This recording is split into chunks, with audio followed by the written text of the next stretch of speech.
Welcome to Burlap Teachers. Enjoy the video. In this video, I will show how to use Joy Vitamin C Serum Easy Guide. Start with a clean, dry face and use 2 to 3 drops on fingertips. Pat the serum into cheeks, forehead, nose, and neck using gentle upward motions. Let it absorb for about 1 minute before applying moisturizer or sunscreen. If you have sensitive skin, do a patch test and introduce the serum every other day at first.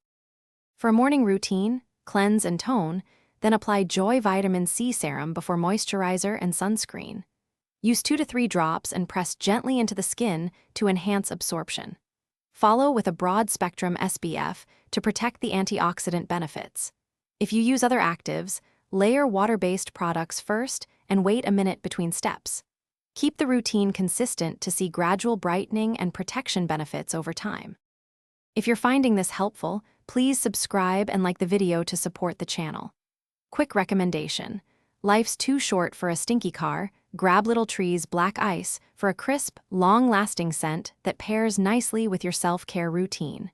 It's a small treat that makes driving more pleasant between skincare steps. Check the description for the link and other deals. Now let's get back to the video. At night, cleanse thoroughly and apply Joy Vitamin C Serum after any toners. Use 2 to 3 drops and spread evenly over face and neck, avoiding the eye area. Pair with a rich moisturizer to lock in hydration and support nighttime repair. If you also use retinol, alternate nights, or introduce retinol slowly to reduce irritation. Store the serum away from heat and light to maintain potency and shelf life. Thanks for watching. Consider subscribing if this video helped you.